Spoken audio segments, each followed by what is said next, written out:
إن الحمد لله نحمده ونستعينه ونستغفره ونؤمن به ونتوكل عليه ونعوذ بالله من شرور أنفسنا ومن سيئات أعمالنا من يهده الله فلا مضل له ومن يضلل فلا هادي له أشهد أن لا إله إلا الله وحده لا شريك له وأشهد أن محمدا عبده ورسوله أرسله بالهدى ودين الحق ليظهره على الدين كله ولو كره المشركون اللهم صل على محمد وعلى آل محمد كما صليت على إبراهيم وعلى آل إبراهيم إنك حميد مجيد اللهم بارك على محمد وعلى آل محمد كما باركت على إبراهيم وعلى آل إبراهيم إنك حميد مجيد أما بعد فإن خير الحديث كتاب الله وخير الهدي هدي محمد صلى الله عليه وسلم وشر الأمور محدثاتها وكل محدثة بدعة وكل بدعة ضلالة وكل ضلالة في النار أعوذ بالله من الشيطان الرجيم يا أيها الذين آمنوا اتقوا الله حق تقاته ولا تموتن إلا وأنتم مسلمون. ഏറ്റവും ബഹുമാനമുള്ള സത്യവിശ്വാസികളെ, സത്യവിശ്വാസിനികളെ, അല്ലാഹുവിൻ്റെ നിയമ നിർദ്ദേശങ്ങളെ ജീവിതത്തിൻ്റെ എല്ലാ മേഖലകളിലും ഏറ്റവും നല്ല സൂക്ഷ്മതയോടുകൂടി നിലനിർത്തി ജീവിക്കണേ എന്ന് സ്വന്തത്തെ ഓർമ്മപ്പെടുത്തുന്നത് പോലെ നിങ്ങളെയും ഓർമ്മപ്പെടുത്തുകയാണ്, വസിയ്യത്ത് ചെയ്യുകയാണ്. ഈ ലോകത്ത് നമ്മൾ ജീവിച്ചു കൊണ്ടിരിക്കുമ്പോൾ അല്ലാഹുവിനെ പരിപൂർണമായി തൃപ്തിപ്പെട്ടുകൊണ്ട് ജീവിക്കുവാനും ഈ ലോകത്തു നിന്ന് വിട പറയുന്ന അവസാന സമയം അല്ലാഹു നമ്മെ ഇഷ്ടപ്പെട്ടുകൊണ്ട് വിട പറയുവാനുമുള്ള ആ മഹാ തൗഫീഖിനായി സദാ പ്രാർത്ഥിക്കുക. അല്ലാഹു സുബ്ഹാനഹു തആല അവൻ്റെ ഇഷ്ടദാസന്മാരിൽ നമ്മയും ചേർക്കുമാറാവട്ടെ. സഹോദരങ്ങളെ, കഴിഞ്ഞ ഖുതുബയിൽ സൂചിപ്പിച്ച ഏതാനും ചില കാര്യങ്ങൾ, അതിനോട് അനുബന്ധമായിട്ട് ചില കാര്യങ്ങൾ കൂടി ഓർമ്മപ്പെടുത്തണം എന്നാണ് വിചാരിക്കുന്നത്.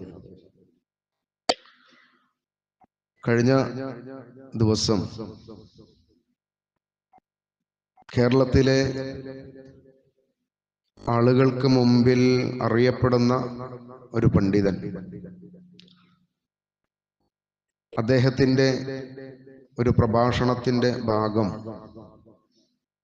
വളരെ കൂടുതൽ സോഷ്യൽ മീഡിയകളിലൂടെ പ്രചരിച്ചുകൊണ്ടിരിക്കുകയാണ്. ഒരുപാട് അബദ്ധങ്ങൾ മാത്രം പറഞ്ഞ് ഇസ്ലാമിൻ്റെ യഥാർത്ഥ ആ വിശ്വാസ മേഖലകളിൽ നിന്ന് ആളുകളെ ശിർക്കിൻ്റെ മേഖലകളിലേക്ക് എത്തിക്കാൻ വേണ്ടിയിട്ടുള്ള പരിശ്രമങ്ങളിൽ മുമ്പിൽ നിൽക്കുന്ന വ്യക്തിയാണ് ഈ പറയപ്പെടുന്ന ആള്. അദ്ദേഹത്തിൻ്റെ നാട് മുത്തേടമാണ്. അദ്ദേഹം ഏറ്റവും പുതുതായിട്ട് പറഞ്ഞത്,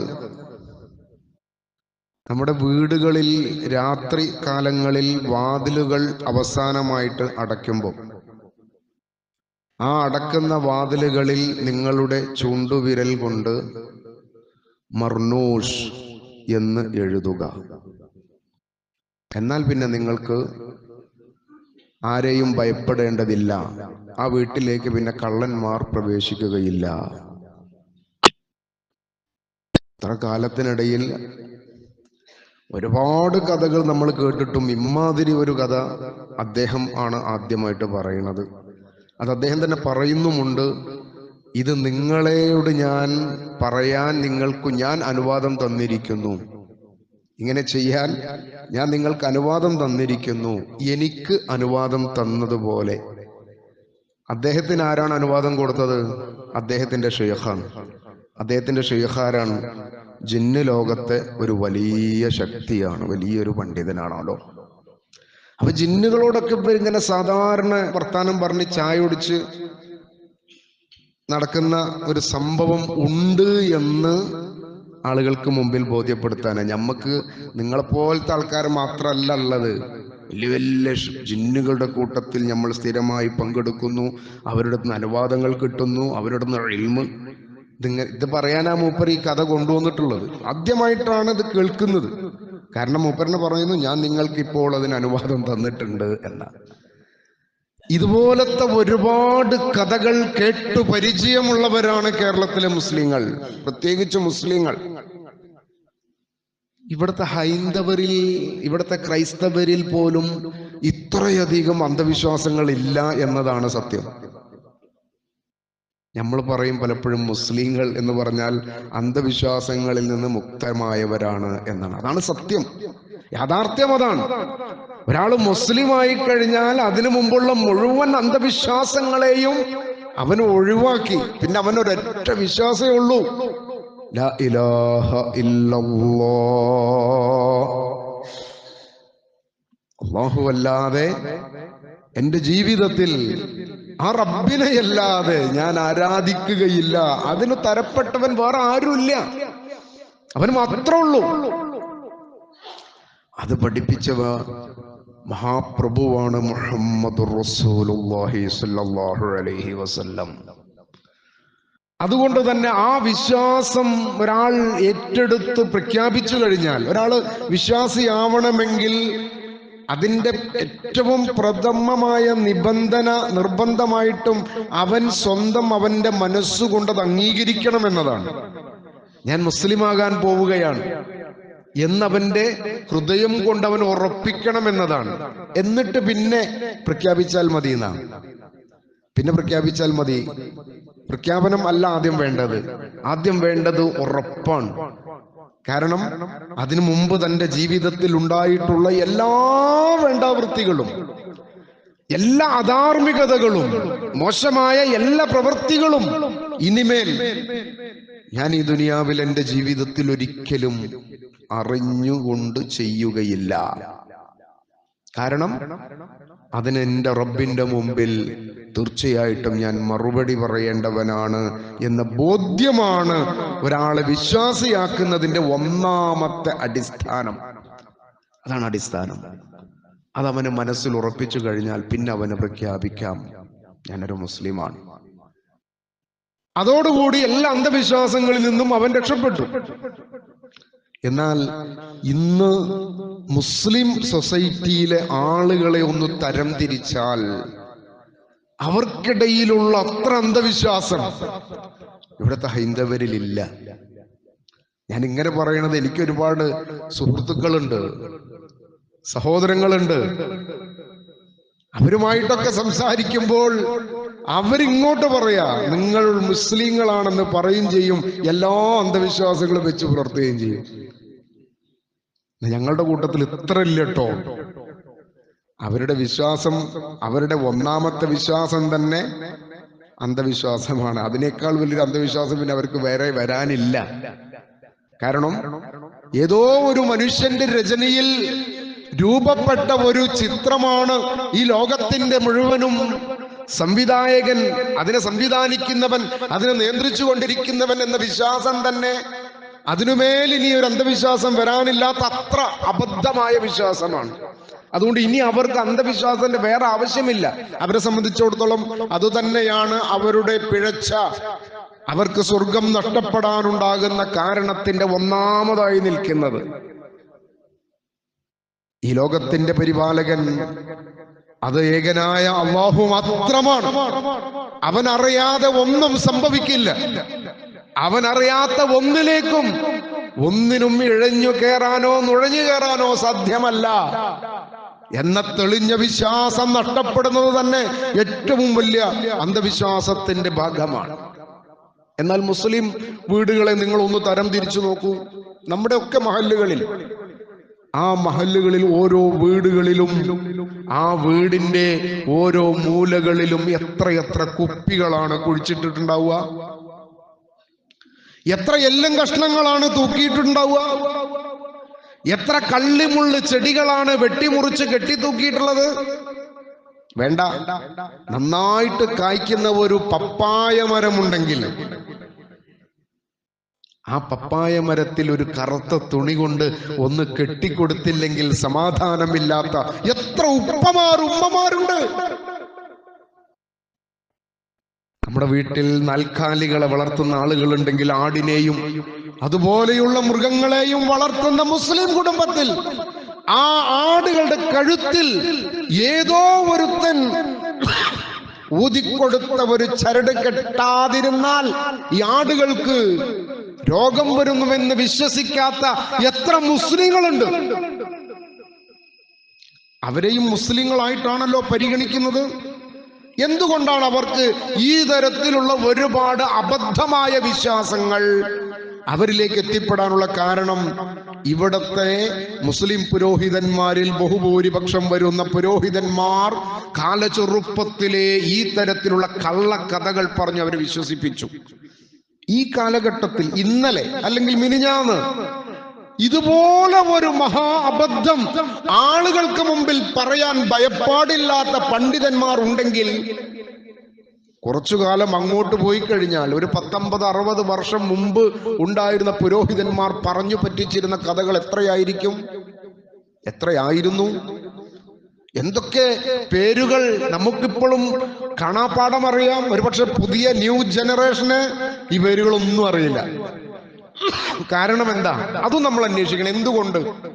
നമ്മൾ കേട്ടു പഠിച്ചു അല്ലെ? ചേക്കുട്ടി പാപ്പ, കുട്ടിച്ചാത്തൻ, മീൻകുളത്തി, പന്തം കത്തിക്കല്, അതുപോലെ കുട്ടിച്ചൂളാൻ. ഒരു 70 വയസ്സിന് മുകളിൽ ഏകദേശം പ്രായമുള്ളവരോട് ചോദിച്ചു നോക്കൂ, നമ്മുടെ നാട്ടിൽ കൂട്ടബാങ്ക് കൊടുക്കുന്ന ഒരു സാഹചര്യം ഉണ്ടായിരുന്നു. അത് ഇപ്പൊ ചോദിച്ച് മനസ്സിലാക്കണം. ആ ഒരു തലമുറ പോയാൽ പക്ഷെ കേട്ടിട്ടുണ്ടാവുള്ളൂ, നേരിട്ട് അനുഭവിച്ചിട്ടുണ്ടാവില്ല. കാരണം ഞാൻ നേരിട്ട് അനുഭവിച്ചിട്ടില്ല. കൂട്ടബാങ്ക് കൊടുക്കുന്ന കാലം ഉണ്ടായിരുന്നു എന്ന് കേട്ടിട്ടുണ്ട്. എന്നെക്കാൾ ഒരു 10 വയസ്സ് കൂടുതലുള്ള ആളുകൾ ഒരു പക്ഷേ അത് അനുഭവിച്ചിട്ടുണ്ടാവും. എന്താണെന്നറിയോ? നമ്മുടെ നാട്ടിലൊക്കെ വസൂരി എന്ന് പറയുന്ന ഒരു രോഗം ഒരു സമയത്തുണ്ടായി, കൂട്ടമായിട്ടുണ്ടായി, പടർന്നു പിടിച്ചു വ്യാപകമായിട്ട്. ആ സമയത്ത് ഓരോ മഹലിലെ ആളുകളും കൂടി ഒരു ഉയർന്ന ഭാഗത്തേക്ക് പോകും, ആ മഹലിലെ ആളുകളെ കൂടെ. എന്നിട്ട് ആ കുന്നിന്റെ മുകളിൽ നിന്നിട്ട് എല്ലാവരും കൂടി കൂട്ടമായിട്ട് ബാങ്ക് വിളിക്കും. എന്താ? ആ രോഗം പരത്തിയത് പിശാചാണ്.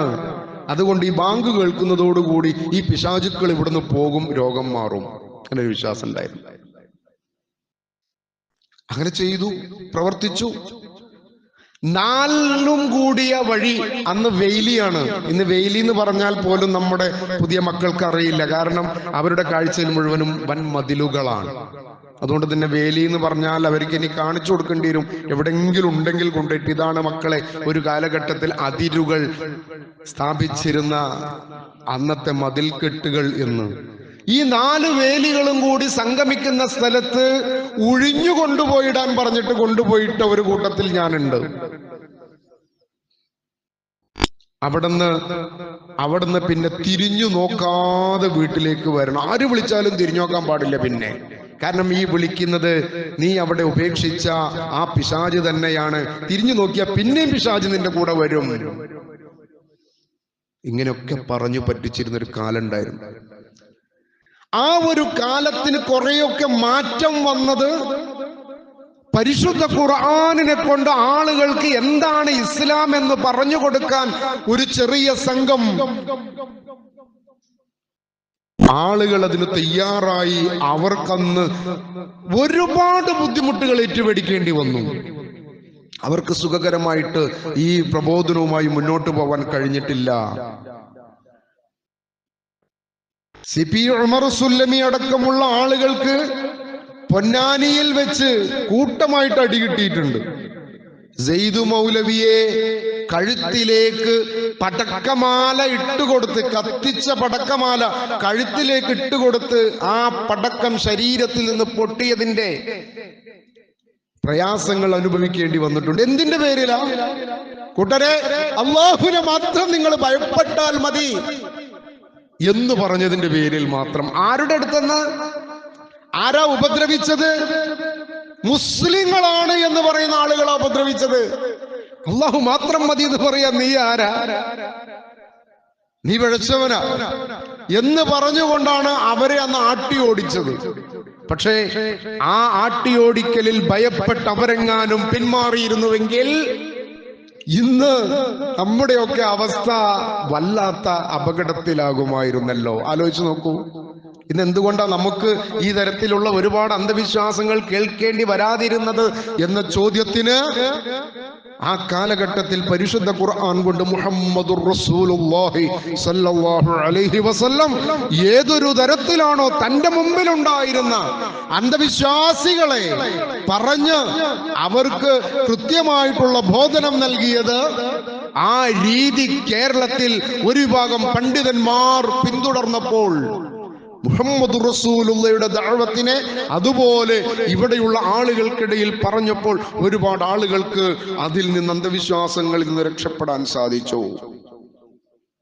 എന്നാൽ വീണ്ടും ആ അന്ധവിശ്വാസങ്ങൾ ഏതൊക്കെയായിരുന്നോ അതിലേക്ക് തന്നെ തിരിച്ചു നടക്കുന്ന ഒരു സമ്പ്രദായം അതിവേഗത്തിൽ മുജാഹിദുകൾക്കിടയിൽ പോലും സംഭവിച്ചുകൊണ്ടിരിക്കുന്നു എന്നത് കഴിഞ്ഞ ദിവസങ്ങളിലെ വർത്തമാനങ്ങളിലൂടെ നമ്മൾ കേട്ടു, മനസ്സിലാക്കി. മുഹമ്മദ് റസൂലുള്ളാഹി സ്വല്ലല്ലാഹു അലൈഹി വസല്ലമയുടെ കാലഘട്ടത്തിൽ അവിടെ ഉണ്ടായിരുന്ന ജനങ്ങളുടെ വിശ്വാസത്തിലെ ഒരു വിശ്വാസമാണ് എന്ത്? പിശാച് രോഗം പരത്തും എന്ന് പറയുന്നത്. അത് അവരുടെ ഒരു വിശ്വാസമായിരുന്നു. പിശാചാണ് രോഗമുണ്ടാക്കുന്നത് എന്ന്. അവരുടെ മുമ്പിൽ മുഹമ്മദ് റസൂലുള്ളാഹി സ്വല്ലല്ലാഹു അലൈഹി വസല്ലം കൃത്യമായിട്ട് അവരെ ഉത്ബോധിപ്പിച്ചു. അൻ അബീ ഹുറൈറ റളിയല്ലാഹു അൻഹു അന്ന നബി സ്വല്ലല്ലാഹു അലൈഹി വസല്ലം ഖാൽ. അബീ ഹുറൈറ റളിയല്ലാഹു അൻഹു മുഹമ്മദ് റസൂലുള്ളാഹിയിൽ നിന്ന് നേരിട്ട് കേട്ടത് പറയുകയാണ്. അദ്ദേഹം പറയാ, റസൂലുള്ള പറഞ്ഞു ഇങ്ങനെ. എന്താ പറഞ്ഞത്?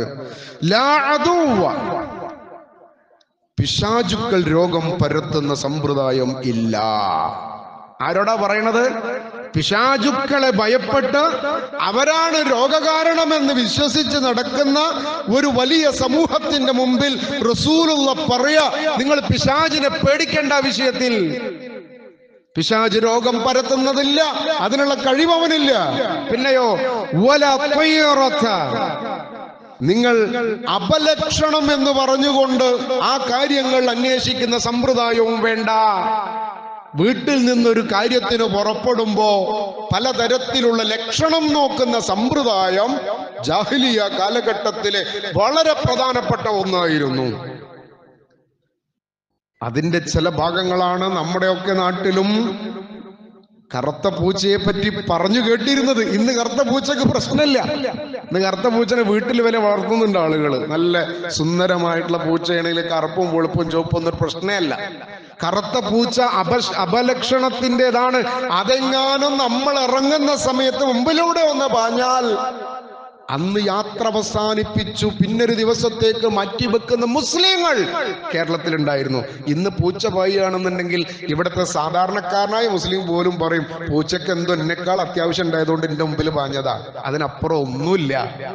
അങ്ങനെ അവരെ പറയാൻ പ്രാപ്തരാക്കിയത് മുഹമ്മദ് റസൂലുള്ള ഇങ്ങനെ പറഞ്ഞു എന്ന് ജനങ്ങളോട് പറഞ്ഞു പഠിപ്പിച്ചപ്പോഴാ. വലാ ഖൈറത, അപലക്ഷണമെന്നൊന്നില്ല, അങ്ങനെ നിങ്ങൾ നോക്കണ്ട, അതില്ല, അതിന്റെ ആവശ്യമില്ല. പിന്നെയോ വലാ ഹാമത, ഇതിപ്പോഴും നമ്മളെ നാട്ടിലുണ്ട്, മുസ്ലിങ്ങൾക്കിടയിലുണ്ട്. എന്താ, ചില പക്ഷികൾ നമ്മുടെ വീടിന്റെ പരിസരത്ത് വന്നിരുന്ന് പ്രത്യേക ശബ്ദമുണ്ടാക്കിയാൽ ആ വീട്ടിലും മരണം സംഭവിക്കുമെന്നുള്ളൊരു വിശ്വാസം ഇപ്പോഴും കേൾക്കുന്നുണ്ട്. ചില വീട്ടിൽ ഇപ്പോഴും നമ്മൾ കേൾക്കുന്നുണ്ട്. ചില ഉമ്മാമ്മമാർ, നമ്മളെ നാട്ടിൽ ആ പക്ഷിക്ക് പല പേരുണ്ട്. എന്റെ നാട്ടിൽ റൂഹാനി എന്നാ ആ പക്ഷിനെ വിളിക്കന്നെ, റൂഹാനി കിളി എന്നാ പറയാ. ആ കിളി വന്ന് നമ്മുടെ വീടിന്റെ തൊട്ടടുത്ത മരത്തിലിരുന്നാൽ ആ പരിസരത്തൊരു മരണം, ആ വിശ്വാസം ഇപ്പോഴും ഉണ്ട്. അങ്ങനെ ഒരു വിശ്വാസം ഇല്ലെന്ന് പറഞ്ഞത് മുഹമ്മദ് റസൂലുള്ളാഹ്. അപ്പൊ എത്രത്തോളം കാര്യങ്ങളായി. പിശാച് രോഗം വരത്തില്ല, അപലക്ഷണം എന്നൊന്നും നോക്കേണ്ടതില്ല, അങ്ങനെ ഒന്നില്ല. ഒരു പക്ഷിയും നിങ്ങളുടെ ഏതെങ്കിലും കാര്യത്തിൽ തീരുമാനം അറിയിക്കാനോ പറയാനോ വരിക എന്ന വിശ്വാസം ഉള്ളതേ അല്ല, അങ്ങനില്ല. പിന്നെ പറഞ്ഞു വലാ സഫറ, ആ കാലഘട്ടത്തിലെ ആ ആളുകളുടെ വിശ്വാസത്തിൽപ്പെട്ടതായിരുന്നു സഫർ മാസം വന്നാൽ ഒരു നന്മയും ചെയ്തുകൂടാ, വിവാഹം അന്വേഷിച്ചുകൂടാ, നല്ലൊരു വീട്ടിലേക്ക് ഇരുന്നുകൂടാ. എന്തൊക്കെ നല്ല കാര്യങ്ങളുണ്ടോ അതൊക്കെയും സഫറങ്ങ് കഴിഞ്ഞോട്ടെ എന്ന് പറഞ്ഞ് മാറ്റിവെച്ചിരുന്ന ആളുകളോട് പറഞ്ഞു, അങ്ങനെ സഫർ മാസം നിങ്ങൾ മാറ്റിവെക്കേണ്ട ഒന്നല്ല. നമ്മളെ നാട്ടിലേക്ക് എത്തിയപ്പോതിന് മാസം ഒന്നും മാറി, അത് മുഹറത്തിലേക്ക് മാറി അല്ലേ. മുഹറം മാസത്തില് ഒന്നും പാടില്ല, മുഹറം 10 കഴിഞ്ഞോട്ടെ എന്നാ. ഈ കഴിഞ്ഞ മുഹറം വന്നപ്പോൾ പോലും വളരെ വേണ്ടപ്പെട്ട ഒരു സഹോദരൻ വിളിച്ച് ചോദിച്ചു, എന്റെ മകൾ കുറച്ച് ദൂരെയാണ് പഠിക്കുന്നത്, അവൾക്കൊരു വിവാഹ അന്വേഷണം വന്നിട്ടുണ്ട്, അവളെ കാണാൻ ഒന്ന് വരട്ടെ എന്ന് ചോദിച്ചു. മുഹറം 10 മുമ്പ് മകളോട് അവിടെ നിങ്ങോട്ട് വരാൻ പറഞ്ഞാൽ എന്തെങ്കിലും പ്രശ്നമുണ്ടോ, 10 കഴിഞ്ഞിട്ട് മതിയോ എന്ന് ചോദിച്ചിട്ട് ഒരു സഹോദരൻ വിളിച്ചു ചോദിച്ചു. നോക്കൂ നിങ്ങൾ, ഇപ്പൊ ഈ കഴിഞ്ഞ മുഹറത്തിലായി പറഞ്ഞു കേട്ടോ, ഇനിയും മാറാനുണ്ട് ഒരുപാട്, ഇനിയും പോകാനുണ്ട് ഒരുപാട്. അതൊന്നും ഒരിക്കലും പോകാതിരിക്കാൻ വേണ്ടി അന്ധവിശ്വാസങ്ങളെ വീണ്ടും വലിച്ചു കൊണ്ടുവരുന്നവർ ഇതിനൊക്കെയും ഉത്തരം പറയേണ്ടി വരും. ഈ പാവപ്പെട്ട ജനതയുടെ ഈമാനിനെ നശിപ്പിക്കുന്നവർ ഇതിന് മുഴുവനും തിരിച്ചുത്തരം പറയേണ്ടി വരും, അല്ലേ? ഒന്നിറങ്ങി അന്വേഷിച്ചു നോക്കാണ്. ഈ മുഹറം മാസത്തിനെ കുറിച്ചുണ്ടായിരുന്ന ധാരണകൾ മുഴുവൻ മാറിയിട്ടില്ല, ഇപ്പോഴും മാറിയിട്ടില്ല. മാറിയവരാരാ? മുഹറം മാസം എന്ന് പറഞ്ഞാൽ ഷഹ്റുല്ലാഹി മുഹറം, അള്ളാന്റെ മാസം, അതിൽ പ്രത്യേകം അല്ലാഹ് എടുത്തു പറഞ്ഞ മാസമാണ് മുഹറം. ഒരുപാട് അനുഗ്രഹങ്ങളുടെ കഥകൾ പറയാനുണ്ട് മുഹറം മാസത്തിന്. അങ്ങനെയുള്ള ഒരു മാസത്തെ പോലും അപലക്ഷണമായി കരുതിക്കൊണ്ടിരിക്കുന്ന നമ്മുടെ ഈ കാലഘട്ടത്തിൽ, റസൂലുള്ളയുടെ കാലഘട്ടത്തിൽ അത് സഫർ മാസത്തിലായിരുന്നു അവർ കണ്ടിരുന്നു. റസൂലുള്ള പറഞ്ഞു, അന്നേ മുഹറമായിരുന്നെങ്കിൽ ഇവിടെ വരേണ്ടത് മുഹറം എന്നാണ്. അന്ന് മുഹറത്തിനെ കുറിച്ച് അവർക്കൊന്നും അന്ധവിശ്വാസം ഉണ്ടായിട്ടില്ല, അവർക്കുണ്ടായിരുന്ന സഫറിനെ കുറിച്ചായിരുന്നു. അതുകൊണ്ട് അവരെ പറഞ്ഞു, അങ്ങനെ ഒരു പ്രശ്നവും ആ മാസത്തിനില്ല എന്ന് റസൂലുള്ള പഠിപ്പിച്ചു കൊടുത്തു. ഇത്ര കൃത്യമായിട്ട് 4 കാര്യങ്ങൾ. പിശാചുക്കൽ രോഗം പരത്തുകയില്ല, അപലക്ഷണമെന്നൊന്നില്ല, ബിസ്മില്ലാഹി തവക്കൽതു അലല്ലാഹ്. അതോടുകൂടി നിങ്ങൾ ഇറങ്ങിക്കൊള്ളണം നിങ്ങളുടെ ആവശ്യത്തിന്. അള്ളാഹുവിനോട് നിങ്ങൾ കാവല് ചോദിച്ചില്ലേ? എന്തെല്ലാം ദിക്റുകൾ അല്ലാഹുവിന്റെ റസൂല് പറഞ്ഞു. ആയത്തുൽ കുർസിയുണ്ട്, ആമന റസൂലുണ്ട്. ഇതൊക്കെ അതിന്റെയൊക്കെ പ്രാധാന്യത്തെ കുറിച്ച് റസൂലും തന്നെ പറഞ്ഞു. അതൊക്കെ വിശ്വാസത്തിലെടുത്തുകൊണ്ട് ആ ആയത്തുകൾ നമ്മുടെ ഹൃദയത്തിൽ മന്ത്രങ്ങളായി, ദിക്റുകളായി പ്രാർത്ഥിച്ചുകൊണ്ട് റബ്ബിലേക്ക് തവക്കുൽ ചെയ്തുകൊണ്ട് പോകുന്ന ഒരു വിശ്വാസിയെ സംബന്ധിച്ചിടത്തോളം അവന് യാതൊരു തരത്തിലുള്ള ഭയപ്പാടിന്റെയും ആവശ്യമില്ല എന്ന് പറഞ്ഞു. അത്ര കൃത്യമായി കൊണ്ട് ഈ കാര്യങ്ങൾ നമ്മുടെ മുമ്പിൽ ഉണ്ടായിരിക്കുമ്പോ ചില ആളുകൾക്ക് ഒരു സംശയം, ഈ പിശാച് നമ്മുടെ ശരീരത്തിൽ കയറി നമ്മളെടങ്ങറാക്കൂലേ? പിശാചിന് എന്താ കഴിയാ എന്ന് പിശാചെന്നെ പറഞ്ഞതുണ്ട്. പിശാച് അള്ളാഹുവിന്റെ മുമ്പിൽ സംസാരിച്ച ആ സംസാരത്തെ അള്ളാഹ് ഞമ്മക്ക് പറഞ്ഞു തന്നു. ദബ്ബെങ്ങനെ പറയണട്ടോ, ഇവന്റെ വാദം ഇന്നതൊക്കെയാണ് കേട്ടോ. എന്തിനാ അത്? ഖിയാമത്ത് നാൾ വരെ വരാനിരിക്കുന്ന മനുഷ്യർക്ക് ഇനി ഒരു പ്രവാചകൻ വരാനില്ല. ഇനിയൊരു റസൂലുള്ള വരാനില്ല. അതുകൊണ്ട് തന്നെ ഈ കാര്യങ്ങൾ ഈ ഖുർആനിന്റെ ആയത്തുകളിലൂടെ മുഴുവൻ മനുഷ്യരും അറിഞ്ഞിരിക്കണം, പഠിച്ചിരിക്കണം. അത് അംഗീകരിക്കുന്നവരെ മുഅ്മിന് എന്ന് പറയും, അതിനെ നിഷേധിക്കുന്നവരെ കാഫിർ എന്ന് പറയും. എന്ന ഖുർആൻ ഉദ്ദേശിച്ചത് പരിശുദ്ധ ഖുർആനിനെ. യാ അയ്യുഹന്നാസ് ഖദ് ജാഅകുമുർ റസൂലു ബിൽ ഹഖ് മിർ റബ്ബിക്കും ഫആമിനൂ ഖൈറൻ ലക്കും. ഇതാ ഒരു പ്രവാചകൻ, ഒരു ദൂതർ നിങ്ങളിലേക്ക് വന്നിരിക്കുന്നു. അദ്ദേഹം കൊണ്ടുവന്നതിനെ, അദ്ദേഹം നിങ്ങൾക്ക് പഠിപ്പിക്കുന്നതിനെ നിങ്ങൾ വിശ്വസിക്കുവിൻ, അതാണ് നിങ്ങൾക്ക് ഖൈർ.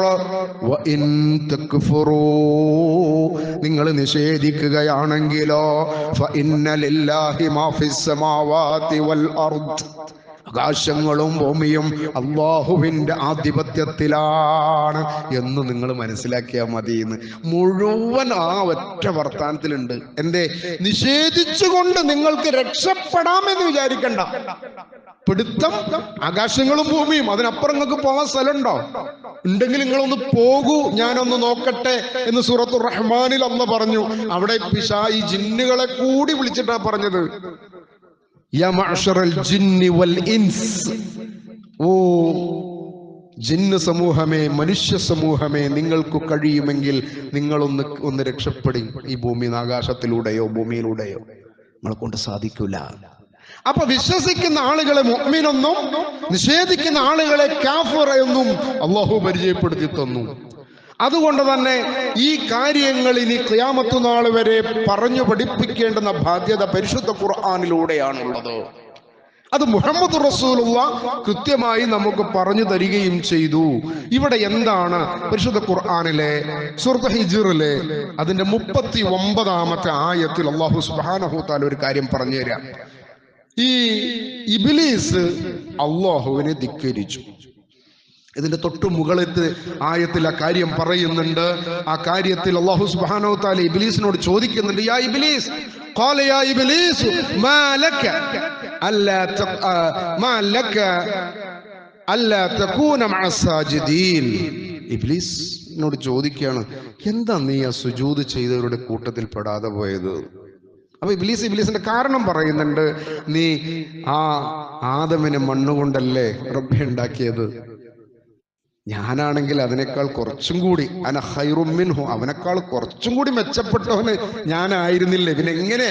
ആ ഒരു കിബർ, അവന്റെ കിബറാണ് അവൻ സ്വയം നശിക്കാൻ കാരണമായത്. അതുകൊണ്ട് തന്നെ ആ നശിക്കപ്പെട്ട അവന് അള്ളാഹുവിൽ നിന്ന് ധിക്കരിച്ചുകൊണ്ട് സ്വയം നശിക്കപ്പെട്ട ഇബ്ലീസ് അള്ളാഹുവിനോട് പറയുന്ന ഒരു ഭാഗമുണ്ട്, ഞാൻ ഏതായാലും നശിച്ചു, അള്ളാഹുവേ ഞാൻ നഷ്ടക്കാരിലായി. ഇനി നിന്റെ അടിമകളെ, നിന്റെ ഇബാദുകളെ, നിന്റെ മനുഷ്യരായിട്ടുള്ള ഈ വർഗത്തെ അവരെ ഞാൻ എന്താ ചെയ്യാ? അവരെ ഞാൻ പഴിപ്പിക്കാൻ വേണ്ടി പരിശ്രമിക്കും. എങ്ങനെയാണ് പരിശ്രമിക്കുക? ആ ഇബ്ലീസ് പറഞ്ഞത് അവർക്ക് ഞാൻ ചീത്ത വൃത്തികൾ ചേതോഹരമായി തോന്നിപ്പിക്കും. ചീത്ത കാര്യങ്ങള് തരക്കിടില്ല എന്ന് അവന്റെ ശരീരത്തിന് തോന്നുന്ന തരത്തിൽ അവരെ ഞാൻ തോന്നിപ്പിക്കും. തോന്നിപ്പിക്കാനേ പറ്റുള്ളൂ. ഇത് നമ്മളൊക്കെ അനുഭവിച്ചറിഞ്ഞ യാഥാർത്ഥ്യമല്ലേ? പല സംഭവങ്ങളും തരക്കേടില്ലല്ലോ എന്നിങ്ങനെ തോന്നുമ്പോഴാണ് നമുക്ക് പടച്ചോനെ പറ്റൂലല്ലോ. നാളെ നിന്റെ കോടതിയിൽ നിൽക്കുന്ന സമയത്ത് പറ്റാത്ത ഒന്ന് ഈ ദുനിയാവിൽ എനിക്ക് എത്ര ഇഷ്ടകരമായാലും പറ്റൂല റബ്ബേ എന്ന് പറഞ്ഞ് ആ മാറി നിൽക്കുന്ന ആളുകളെ കുറിച്ച് അല്ലാഹു പറഞ്ഞു. അതും ഇവിടെ തന്നെ പറഞ്ഞു. എത്ര അവനെ പറ്റുള്ളൂ? അവന് തോന്നിപ്പിക്കും. ഈ ഭൂമിയിൽ അവന് തോന്നിപ്പിക്കാൻ പറ്റും. ചീത്ത വൃത്തികളെ ചേതോഹരമായി തോന്നിപ്പിക്കും. അവരെയൊക്കെയും ദുർമാർഗത്തിലാക്കുകയും ചെയ്യും എന്ന് ഇബ്ലീസ് അള്ളാഹുവിന്റെ മുമ്പിൽ പറഞ്ഞു. എന്നിട്ട് ഇബ്ലീസ് തന്നെ പറയുന്ന ഒരു വാക്കം പറയാ, ഇല്ലാ ഇബാദക മിൻഹും മുഖ്ലസീൻ. ആർക്കെ? നിന്റെ മുഖ്ലീസിങ്ങളായ ആത്മാർത്ഥതയുള്ള ഇഖ്ലാസുള്ള ആൾക്കാരെ എനിക്ക് കിട്ടൂല. എന്താ പതി പറയണത്? ഈ മുഖ്ലിസീങ്ങളായ ആളുകൾ കുറച്ചുണ്ടാവുള്ളൂ. ഇബ്ലീസ് നമ്മളെ ശരീരത്തിൽ കയറി നമ്മളെ ഇടങ്ങറാക്കുമെന്ന് വിശ്വസിക്കുന്നവരാരല്ല? മുഖ്ലിസീങ്ങളല്ല. അതുകൊണ്ട് മനസ്സിലാക്കിയാൽ മതി. നേർക്ക് നേരെ മുഖ്ലിസീങ്ങളായ ആളുകളെ ഇബ്ലീസിന്റെ പിടുത്തത്തിൽ കിട്ടൂല. അതുകൊണ്ടാണ് ഇബ്ലീസിന് ഒന്നും ചെയ്യാൻ കഴിയില്ല. അവരാണ് മുഖ്ലിസുകൾ, മുവഹ്ഹിദുകൾ. ഇവിടെ അല്ലാഹു പറയാണ്, അവൻ തന്നെ പറഞ്ഞിട്ടുണ്ട്, നിന്റെ ആത്മാർത്ഥതയുള്ള ദാസന്മാരെ ഒഴികെ. അല്ലാഹു സുബ്ഹാനഹു തആല അതിന്റെ തൊട്ട് അടുത്ത ആയത്തിൽ വീണ്ടും പറയാണ്. എന്താ പറഞ്ഞെന്നറിയോ? ഇന്ന ഇബാദി ലൈസ ലക അലൈഹിം സുൽത്താൻ ഇല്ലാ മൻ ഇത്തബഅക മിനൽ ആവീൻ. അല്ലാഹു പറയാ, എന്റെ അടിമകളുടെ മേൽ നിനക്ക് യാതൊരു സ്വാധീനവും ഇല്ല. ഇബ്ലീസിനോട് പറയാ, എന്റെ അടിമകൾ ആരാ? അല്ലാഹുവിന്റെ യഥാർത്ഥത്തിലുള്ള അടിമകൾ എന്ന് പറഞ്ഞാൽ ഈ മുഖ്ലിസീങ്ങളാണ്, ഈ മുവഹ്ഹിദുകളാണ്, ഈ മുഅ്മിനുകളാണ്, ഈ മുസ്ലിങ്ങളാണ്. യഥാർത്ഥ വിശ്വാസിയുടെ മേൽ പിശാചിന് ഒരു സ്വാധീനവും ഇല്ല. പിന്നെ അവൻ ഉണ്ടാക്കുന്ന സ്വാധീനം മറ്റുള്ള മനുഷ്യരിൽ എത്രയേ ഉള്ളൂ? മോശമായ പ്രവൃത്തിയെ നല്ലതായിട്ട് തോന്നിപ്പിക്കുക എന്നത്. പരിശുദ്ധ ഖുർആൻ സൂറത്ത് നിസാ അതിന്റെ ഒരു ഭാഗത്ത് അല്ലാഹു സുബ്ഹാനഹു തആല ഈ കാര്യം ഒന്നുകൂടി പറഞ്ഞു തരുന്നുണ്ട് നമുക്ക്. സൂറത്ത് നിസായിലെ അതിന്റെ 118-ാമത്തെ ആയത്തും 119-ാമത്തെ ആയത്തിലും അല്ലാഹു പറയാണ്, അവനെ പറ്റി അല്ലാഹു അവനെ ശപിച്ചിട്ടുണ്ട്. വഖാല ലഅത്തഖിദന്ന മിൻ ഇബാദിക നസീബൻ മഫ്റൂദാ. അവന് പറഞ്ഞു, അല്ലാഹുവോട് പറഞ്ഞു, നിന്റെ ദാസന്മാരിൽ ഒരു ഭാഗത്തെ ഞാൻ എന്റേതാക്കി മാറ്റും. നിന്റെ ഈ മനുഷ്യരെ എന്റേതാക്കിയിട്ട് ഞാൻ മാറ്റുമെന്ന് അല്ലാഹുവിന്റെ മുമ്പിൽ അവൻ പറഞ്ഞു. അവിടെ തൊട്ടടുത്ത ആയത്തിൽ വീണ്ടും പറയാ, വല ഉമന്നി വല ഉളില്ലന്നഹും, അവരെ ഞാൻ പിഴപ്പിക്കും. വല ഉമന്നിയന്നഹും, അവരെ ഞാൻ വ്യാമോഹങ്ങൾക്ക് അടിമപ്പെടുത്തും. കണ്ടോ? എങ്ങനെ പെടുത്തുള്ളൂ? അവരെ ശരീരം ഞാൻ അടിമപ്പെടുത്തുന്നല്ല, അവരെ വ്യാമോഹങ്ങൾ കൊണ്ട് ഞാൻ അടിമപ്പെടുത്തും. അത്രേ പറ്റുള്ളൂ. അതിന്റെ അപ്പുറം അവർക്ക് പറ്റുന്ന ഒരു സമ്പ്രദായം അല്ലാഹു സുബ്ഹാനഹു തആല പറഞ്ഞു തരുന്നില്ല. അതുകൊണ്ട് തന്നെ ഇബാദ് മുഖ്ലിസീങ്ങളായ മുവഹ്ഹിദുകളായ മുഅ്മിനുകളായ ആളുകൾ അവരെ പറയാ ഒരു ഭയപ്പാടും ഇല്ലാത്തവരാ. അവർ ഭയപ്പെടുക അല്ലാഹുവിനെ മാത്രമാണ്, റബ്ബിൽ നിന്നാണ്. എനിക്ക് രോഗം വന്നിട്ടുണ്ടോ? എൻ്റെ റബ്ബ് എന്നെ പരീക്ഷിക്കുന്നതിന് വേണ്ടിയിട്ടാണ്. ഈ പരീക്ഷണത്തിൽ ഞാൻ അങ്ങേയറ്റം ക്ഷമ കൈകൊള്ളുകയും എൻ്റെ റബ്ബിനോട് ഈ രോഗത്തിന് ശമനത്തിന് വേണ്ടി ദുആ ചെയ്യുകയും ചെയ്താൽ എൻ്റെ പാപങ്ങൾ ഒരുപാട് അല്ലാഹു പുറത്തു തരും, എനിക്ക് സ്വർഗം ലഭിക്കുവാനുള്ള കാരണമായി തീരും എന്ന വിശ്വാസം ഓരോ മുഅ്മിനിനും ഉണ്ടായാൽ മറ്റു തരത്തിൽ പറയപ്പെടുന്ന എല്ലാ ചൂഷണമാർഗങ്ങളിൽ നിന്നും, എല്ലാ സമ്പത്ത് നഷ്ടപ്പെടുന്ന മന്ത്രവാദികളിൽ നിന്നും നമ്മുടെ ഈമാനും നമ്മുടെ സമ്പത്തും ശരീരവും രക്ഷപ്പെടും. അല്ലാഹു സുബ്ഹാനഹു തആല യഥാർത്ഥത്തിൽ വിശ്വസിക്കുന്ന മുവഹ്ഹിദുകളിൽ മുഖ്ലിസീങ്ങളിൽ നമ്മയും ചേർക്കുമാറാവട്ടെ.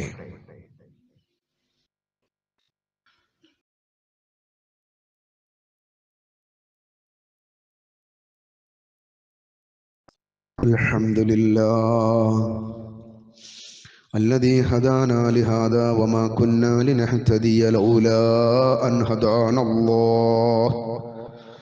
اللهم صل على محمد وعلى آل محمد كما صليت على إبراهيم وعلى آل إبراهيم إنك حميد مجيد.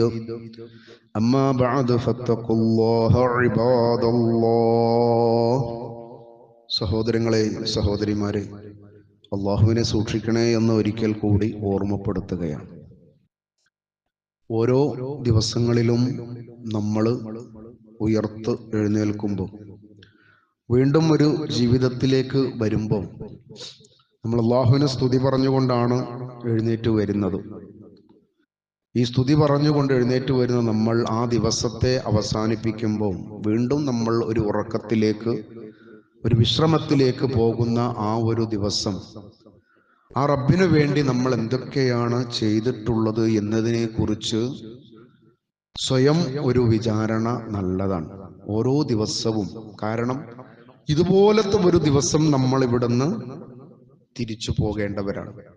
ഒരു പക്ഷെ അടുത്ത ഒരു ദിവസത്തെ ഉണർച്ചക്ക് വീണ്ടും അൽഹംദുലില്ലാഹില്ലദീ അഹ്യാന എന്ന പ്രാർത്ഥന പറയാൻ ഒരു പക്ഷെ നമുക്ക് അവസരം ഉണ്ടായി എന്ന് വരില്ല. അത് സത്യമാണ്, സംഭവിക്കാനുള്ളതാണ്, സംഭവിക്കുക തന്നെ ചെയ്യും. അതുകൊണ്ട് ഒരു ദിവസം അങ്ങനെ നമുക്ക് പറയാൻ ലഭിച്ചാൽ ആ ദിവസം അതിന് അവസരം തന്ന റബ്ബിനു വേണ്ടി നമ്മൾ എന്താണ് ഒന്ന് അധികമായിട്ട് ചെയ്തിട്ടുള്ളത് എന്നതിനെ കുറിച്ച് ഓരോ ദിവസവും നമ്മളൊരു സ്റ്റോക്ക്, ഒരു കണക്കെടുപ്പ് നടത്തുന്നത് നല്ലതാണ്. നമ്മുടെ ഭൗതിക കാര്യത്തിൽ നമ്മൾ അങ്ങനെയാണല്ലോ. ഓരോ ദിവസത്തിന്റെയും കച്ചവടക്കാർ, ബിസിനസ്സുകാർ, അവര് ഓരോ ദിവസവും ക്ലോസ് ചെയ്യുന്ന സമയത്ത് നോക്കും ഇന്നലത്തേക്കാൾ ഇന്നെന്തെങ്കിലും മെച്ചമുണ്ടോ, ഇല്ലെങ്കിൽ അതിന് വേണ്ടുന്ന കാര്യങ്ങൾ നമ്മൾ ചെയ്യും അല്ലെ. നഷ്ടത്തിലാണെങ്കിൽ അങ്ങനെ പോയിക്കോട്ടെ എന്ന് ഒരിക്കലും വിചാരിക്കില്ല. അതിന്റെ കാര്യങ്ങളെ നമ്മൾ ശരിപ്പെടുത്തും. അതുകൊണ്ട് നമ്മുടെ ജീവിതത്തിൽ നമ്മുടെ ജീവിതം നഷ്ടത്തിലാണോ ഓടുന്നത്, അതല്ല അള്ളാഹു ഉദ്ദേശിക്കുകയാണെങ്കിൽ അതൊരു പ്രതിഫലത്തിന്റെ നാളിൽ നമുക്ക് ഉപകാരപ്പെടുന്ന തരത്തിലാണോ എന്നതിനെ കുറിച്ച് ഓർമ്മയുണ്ടാവണം. സുന്നത്തായ കാര്യങ്ങളിൽ അതീവ താല്പര്യം നമ്മളിൽ ഉണ്ടാവണം. സുന്നത്തുകൾ നഷ്ടപ്പെടാതിരിക്കാൻ പരമാവധി നമ്മൾ പരിശ്രമിക്കണം. കാരണം അത് നമ്മുടെ ഫറളായ കാര്യങ്ങളുടെ ഫലത്തിന് നല്ലതാണ്, വളരെ ആവശ്യമുള്ള ഒന്നാണത്. സുന്നത്തുകൾ കുറേ നമ്മൾ അശ്രദ്ധമായി പോയാൽ പിന്നീട് നമുക്ക് പോവാനുള്ളത് ഫറളായ കാര്യങ്ങളാണ്. ഫർദ് അങ്ങനെ പോവും, നഷ്ടപ്പെട്ടു പോവും. ഫറളായ കാര്യങ്ങൾ അങ്ങനെ പോവും, അതൊരു പ്രശ്നമാവാതെ തോന്നും. അതുകൊണ്ട് തന്നെ സുന്നത്തുകളോട് കൂടി നമ്മുടെ ജീവിതത്തിലെ മറ്റുള്ള കാര്യങ്ങളൊക്കെ നമ്മൾ ചിട്ടമാക്കി നിർത്തിയാൽ അത് വലിയ ഗുണം ചെയ്യുന്ന, പ്രതിഫല നാളിൽ നമുക്ക് അല്ലാഹുവിന്റെ സ്വർഗം ലഭിക്കുവാനുള്ള കാരണമാണ് എന്ന് നമ്മൾ അറിയണം. എല്ലാ തിങ്കളാഴ്ചയും വ്യാഴാഴ്ചയും നമുക്ക് നോമ്പെടുക്കാം. ആരോഗ്യമുള്ളപ്പോഴാണല്ലോ അത് ചെയ്യേണ്ടത്. നോമ്പെടുക്കാം. പക്ഷെ അധികം ആളുകളും സുന്നത്താണെന്ന് അറിഞ്ഞിട്ട് പോലും അതിനത്ര ശ്രദ്ധ കൊടുക്കുന്നില്ല. എല്ലാ അയ്യാമുൽ ബിഅ്, എല്ലാ അറബി മാസവും 13, 14, 15 എന്ന് വരുന്ന ദിവസങ്ങളിൽ നമുക്ക് നോമ്പെടുക്കാം. ആ നോമ്പ് തന്നെ നമുക്കൊരു ഹരമായി, ഒരു രസമായിട്ട് തോന്നും. നല്ല ഭക്ഷണങ്ങൾ കാണുമ്പോൾ നമ്മുടെ ശരീരത്തിന്, നമ്മുടെ മനസ്സിനുണ്ടാകുന്ന ഒരു ആശയുണ്ടല്ലോ, ആ ആശ പോലെ നമുക്ക് ഈ ദിവസങ്ങളെ നമുക്ക് ആക്കിയെടുക്കാൻ കഴിയും. അള്ളാഹു നമ്മെ അനുഗ്രഹിക്കുമാറാവട്ടെ. നമ്മുടെ കൂട്ടത്തിൽ ഒരുപാട് സഹോദരങ്ങൾ, സഹോദരിമാർ വളരെ അത്യാവശ്യമായിട്ടുള്ള രോഗപ്രശ്നങ്ങൾ കൊണ്ട് ചികിത്സ തേടിയിട്ടുണ്ട്. അല്ലാഹുവേ, അവർക്ക് നൽകുന്ന ചികിത്സ അവരുടെ രോഗശമനത്തിന് നീ എളുപ്പമാക്കണേ അല്ലാ. അവരുടെ ശരീരങ്ങളിലെ രോഗങ്ങൾ പരിപൂർണമായി ശിഫയായി അവരുടെ കുടുംബങ്ങളിലേക്ക് സന്തോഷത്തോടുകൂടി തിരിച്ചു വരുവാൻ അവർക്ക് നീ ആഫിയത്ത് നൽകണേ അല്ലാ. اللهم اغفر للمؤمنين والمؤمنات والمسلمين والمسلمات الأحياء منهم الأموات إنك مجيب الدعوات يا قاضي الحاجات.